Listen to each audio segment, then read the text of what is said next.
90s ആദ്യമേ തുടങ്ങിയ techno park ഇനി എത്ര വർഷമായി നിങ്ങൾ നോക്കൂ. We are now 35 years in the Technopark business, but we are having only 100,000 people.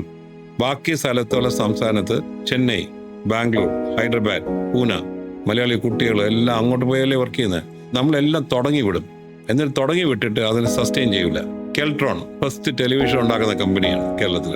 India മൊത്തം ഏത് സെക്ടറിൽ പോയാലും കെൽട്രോൺ ടി വി, എയർപോർട്ടിൽ ഇരുന്നാലും കെൽട്രോൺ ടെലിവിഷനാണ്. പക്ഷെ അത് നമ്മൾ സസ്റ്റെയിൻ ചെയ്തില്ല.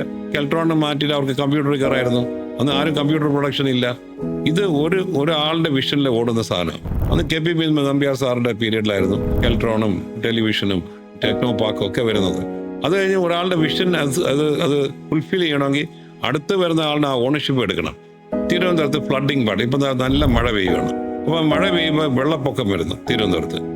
ജിജി തോംസൺ 15 or 2016 അദ്ദേഹം ചീഫ് സെക്രട്ടറി ആകുമ്പോഴാണ് അദ്ദേഹം വന്ന് ഓപ്പറേഷൻ ആനന്ദ തുടങ്ങുന്നത്.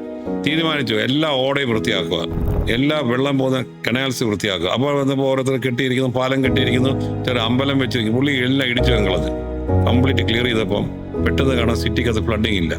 അപ്പോൾ അദ്ദേഹം ഞാൻ ചോദിച്ചു, how did you do this? അദ്ദേഹം എടുത്തത് ആർക്കൈവ്സിൽ പോയിട്ട് ഫ്ലഡ് മിറ്റിഗേഷൻ പ്രോഗ്രാം ഇപ്പോൾ തിരുവനന്തപുരം ആരെട് ചെയ്തിരിക്കുന്നു? Sir CP രാമസ്വാമിയർ. ആരിത് വരച്ചിരിക്കുന്നു?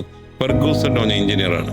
വ്യക്തമായിട്ട് ഡ്രോയിങ് എടുത്ത് ഇത് എങ്ങനെയാണ് ഫ്ലഡ് വരാതിരിക്കുന്ന കാര്യങ്ങൾ മാർക്ക് ചെയ്തിട്ടുണ്ട്. അത്രയും വർഷം മുമ്പ് അത് മാത്രം പുള്ളി ഫോളോ ചെയ്താണ് ഈ കാര്യങ്ങൾ ചെയ്തിരിക്കുന്നത്.